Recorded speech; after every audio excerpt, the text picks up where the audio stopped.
ओं नमो भगवते वासुदेवाय नम। नमस्कार बंधुगण आपण मानकु आम यूट्यूब चैनल को स्वागत। आजिर भिडियो आम आपको कहवाक जाऊँ 1 तारिख और 2 तारिख दिन आपणकर किपरि कटिब कि ए 2 दिन आपणकर किपरि कटिब केउ प्रकार रे 2 दिन को आपण प्लानिंग करिवे केउ सब जिनिस रे आपणको फायदा हेबो केउ सब जिनिस रे आपणको सावधानता अवलंबन करबाकू पड़िबो आपणकर लव लाइफ किपरि रहिबो कैरियर किपरि रहिबो बिजनेस आ व्यापार किपरि रहिबो ता सहित स्वास्थ्य रो महत्वपूर्ण इन्फॉर्मेशन मध्य आमे आपण मानकू वीडियो रे कहबू। ए वीडियो शेष रे आमे आपण मानकू गोटे उपाय विषय मध्य कहबू जहाद्वारा आपण ए दिन को आहुरी अधिक शुभ और मंगलदायक सब्यस्त करें। तेणु आग को वीडियो आरंभ करने पूर्व आमर आपण को रिक्वेस्ट कि जदि आपण आमर ए चैनल नुआ आछंती तो चैनल को सब्सक्राइब करंतु सांगरे नोटिफिकेशन बेल को मध्य ऑन करंतु जहाद्वारा समय समय सह नुआ नुआ वीडियो रे नोटिफिकेशन आपणक पाखरे सर्वप्रथम मिल जिवो। आसंतु जानिबा किपरि रहिबो आपणक पई 1 और 2 तारिखर दिन। सबुठारु प्रथमे जदि कहिबा ए 2 दिन रे कोन आपणक पई विशेष भाव में पॉजिटिव रहिबा पई जाउची जदि आमे विशेष भाव में आपणकू कहबू तो फ्रेंड्स ए दिन रे घर परिवार रे आपण कोनोसी शुभ कार्य संपन्न हेबार विशेष भाव में जोग बनुची। परिवार रो उत्साहर माहौल आपणकू देखिबाकू मिलिबो। संतान पक्ष को नहीं ए दिन रे आपणकर चिंता मध्य बढ़ी जिवो तथा आपणकू कोनोसी भी प्रकार रो कोनोसी सहयोग प्राप्त हेबार विशेष जोग बनुची। ता सहित भावी चिंती आपण आपणक रणनीति आड़क आगक बढ़े जहाद्वारा घर परिवार रे आपणक स्थिति बढ़िबो।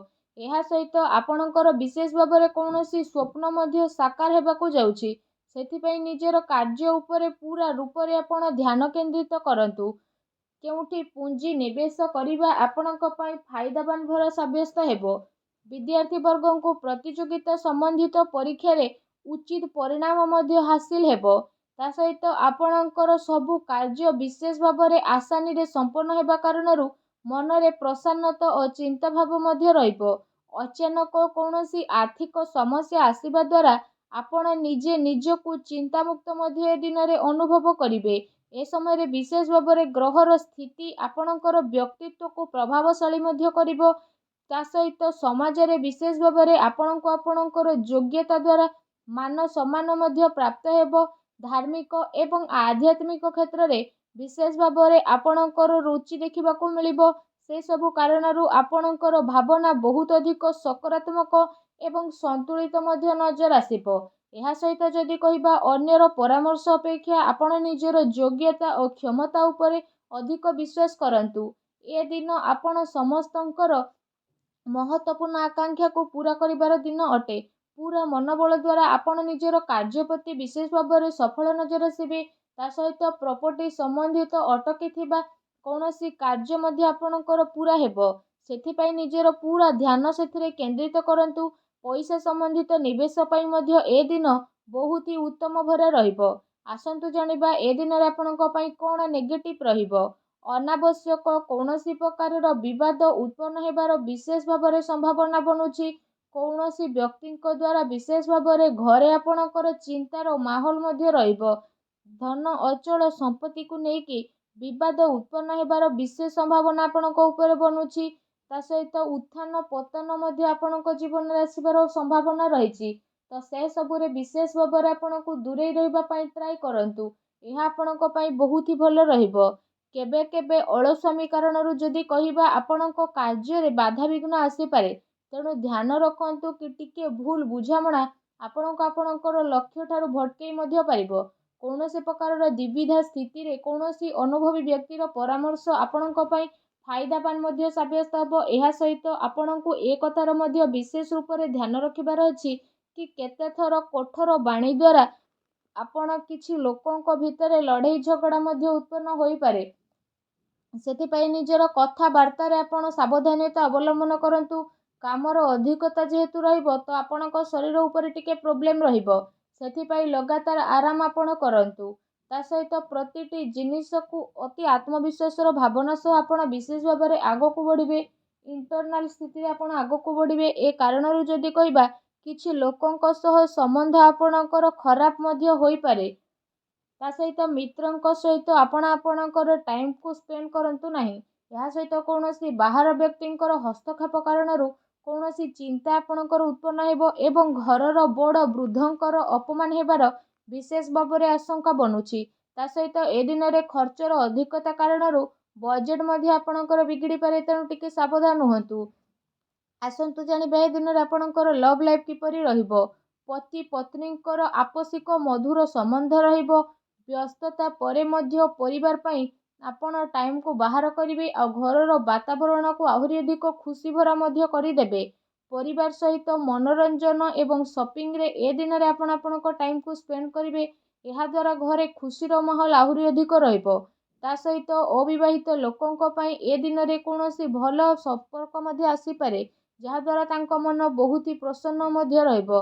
ଆସନ୍ତୁ ଜାଣିବା ଏ ଦିନରେ ଆପଣଙ୍କର ବ୍ୟବସାୟ କ୍ୟାରିୟର କିପରି ରହିବ। ପୂର୍ବ କିଛି ଦିନରୁ ଯଦି କହିବା ଯେଉଁ ବିଜନେସରେ ଆପଣଙ୍କର ଭଲ ବାତଚିତ ଚାଲି ଆସୁଥିଲା, ତ ଏବେ ସେସବୁର ବହୁତ ଭଲ ପରିଣାମ ସାମ୍ନାକୁ ମଧ୍ୟ ଆସିବାକୁ ଯାଉଛି। ମହତ୍ତ୍ୱପୂର୍ଣ୍ଣ ଉପଲବ୍ଧି ଏ ଦିନରେ ଆପଣଙ୍କୁ ବିଶେଷ ଭାବରେ ପ୍ରାପ୍ତ ହେବ। ଚାକିରି ପେଶା ବ୍ୟକ୍ତିଙ୍କର କୌଣସି ଟାର୍ଗେଟ ପୂରା ହେବା କାରଣରୁ ଖୁସି ଅନୁଭବ କରିବେ। ବ୍ୟବସାୟିକ ସ୍ଥଳରେ ଯଦି କହିବା, ବିଶେଷ ଭାବରେ ଆପଣଙ୍କର ସ୍ଥିତି ବଢ଼ିବ। କର୍ମଚାରୀଙ୍କର ନିଜର କାର୍ଯ୍ୟ ପ୍ରତି ସମ୍ପୂର୍ଣ୍ଣ ରୂପରେ ସହାନୁଭୂତି ଭାବ ରହିବ। ଯେଉଁ କାରଣ ପାଇଁ ଯଦି କହିବା, କାମ ସମୟର ସହ ଆପଣଙ୍କର ପୂରଣ ନଜର ମଧ୍ୟ ବିଶେଷ ଭାବରେ ଆସିବ। ତା ସହିତ ପ୍ରପର୍ଟି ବ୍ୟବସାୟ ସହ ଜଡ଼ିତ ଲୋକଙ୍କର ବିଶେଷ ଭାବରେ କୌଣସି ବଡ଼ ଡିଲ୍ ହେବାର ସମ୍ଭାବନା ରହିଛି। ତା ସହିତ ପବ୍ଲିକ୍ ଡିଲିଂରେ ଆପଣଙ୍କୁ ବିଶେଷ ଭାବରେ ଲାଭ ପ୍ରାପ୍ତି ହେବ। ଚାକିରି ପେଶା ବ୍ୟକ୍ତିବିଶେଷଙ୍କୁ କୌଣସି ଅଫିସିଆଲି ଯାତ୍ରା ମଧ୍ୟ କରିବା ପାଇଁ ପଡ଼ିପାରେ। ମିଡ଼ିଆ ତଥା ମାର୍କେଟିଂ ସମ୍ବନ୍ଧିତ ବ୍ୟବସାୟ ସହ ଜଡ଼ିତ ବ୍ୟକ୍ତିବିଶେଷମାନେ ଆପଣ ବହୁତ ଭଲ ଉପଲବ୍ଧି ମଧ୍ୟ ପ୍ରାପ୍ତ କରିବେ। ସେଥିପାଇଁ ଆପଣ ଆପଣଙ୍କ ସମ୍ପର୍କ ସୂତ୍ରଙ୍କ ସହିତ ଅଧିକରୁ ଅଧିକ ଟାଇମ୍କୁ ସ୍ପେଣ୍ଡ କରନ୍ତୁ। ତା ସହିତ ଏ ଦିନ ଆପଣଙ୍କୁ କାର୍ଯ୍ୟ କ୍ଷେତ୍ରରେ ପରିଶ୍ରମର ଅନୁରୂପ ଉଚିତ ପରିଣାମ ମଧ୍ୟ ହାସିଲ ହେବ, ଯେଉଁ କାରଣ ପାଇଁ ଆପଣଙ୍କ ମନ ବହୁତ ହି ପ୍ରସନ୍ନ ରହିବ। ଆସନ୍ତୁ ଜାଣିବା ଏ ଦିନରେ ଆପଣଙ୍କର ସ୍ୱାସ୍ଥ୍ୟ କିପରି ରହିବ। ଯଦି କହିବା ଏ ଦିନରେ ଆପଣଙ୍କୁ କୌଣସି ବି ସମୟରେ ଥକାପଣ ବା କମଜୋରି ମଧ୍ୟ ଅନୁଭବ ହୋଇପାରେ। ସେଥିପାଇଁ ଆପଣ ଆପଣଙ୍କର ଖାଦ୍ୟପାନ ଉପରେ ବିଶେଷ ରୂପରେ ଧ୍ୟାନ ଦିଅନ୍ତୁ। ଏହା ସହିତ ଆପଣ ବିଶେଷ ଭାବରେ ଆୟୁର୍ବେଦିକ ଜିନିଷର ଅଧିକରୁ ଅଧିକ ସେବନ କରନ୍ତୁ। ଏହା ଆପଣଙ୍କ ପାଇଁ ବହୁତ ଭଲ ରହିବ। ତା ସହିତ ନିଜ ସ୍ୱାସ୍ଥ୍ୟକୁ ଆହୁରି ଅଧିକ ଭଲ ରଖିବା ପାଇଁ ଆପଣ ପ୍ରତ୍ୟେକ ଦିନ ଯୋଗ କରନ୍ତୁ, ବ୍ୟାୟାମ କରନ୍ତୁ ଏବଂ ସୁସ୍ଥ ରୁହନ୍ତୁ। ଆସନ୍ତୁ ଜାଣିବା ଏ ଦିନରେ ଆପଣଙ୍କ ପାଇଁ କ'ଣ ବିଶେଷ ଉପାୟ ରହିଛି। ଏ ଦିନରେ ଆପଣ ବିଶେଷ ଭାବରେ ସ୍ନାନ ଆଦି କରିସାରିବା ପରେ ଭଗବାନ ଶ୍ରୀହରି ବିଷ୍ଣୁଙ୍କୁ ପୂଜା କରନ୍ତୁ। ହଳଦିଆ ରଙ୍ଗର ଫୁଲ ଅର୍ପଣ କରନ୍ତୁ ଏବଂ ଏହା ସାଙ୍ଗରେ ଭଗବାନ ଶ୍ରୀହରି ବିଷ୍ଣୁଙ୍କର ମନ୍ତ୍ର ଓଂ ନମୋ ଭଗବତେ ବାସୁଦେବାୟ ନମଃ, ଏ ମନ୍ତ୍ରର ମଧ୍ୟ ଜପ ଆପଣ 108 ଥର ଜପ କରନ୍ତୁ। ତା ସହିତ ଧାର୍ମିକ ପୁସ୍ତକର ମଧ୍ୟ ଆପଣ ଧ୍ୟାନ କରନ୍ତୁ। ଏପରି କରିବା ଦ୍ୱାରା ଭଗବାନ ଶ୍ରୀହରି ବିଷ୍ଣୁ ବହୁତ ଶୀଘ୍ର ପ୍ରସନ୍ନ ହେବେ ଏବଂ ଆପଣଙ୍କର ସବୁ କଷ୍ଟରୁ ଆପଣଙ୍କୁ ମୁକ୍ତି ପ୍ରଦାନ କରିବେ। ଆଶା କରୁଛି ଭିଡ଼ିଓଟି ଆପଣଙ୍କୁ ଭଲ ଲାଗିଥିବ। ଭିଡ଼ିଓଟି ଭଲ ଲାଗିଥିଲେ ଭିଡ଼ିଓଟିକୁ ଲାଇକ୍ କରନ୍ତୁ। ଚ୍ୟାନେଲରେ ନୂଆ ଆସିଥିଲେ ଚ୍ୟାନେଲକୁ ସବସ୍କ୍ରାଇବ୍ କରନ୍ତୁ। ଧନ୍ୟବାଦ।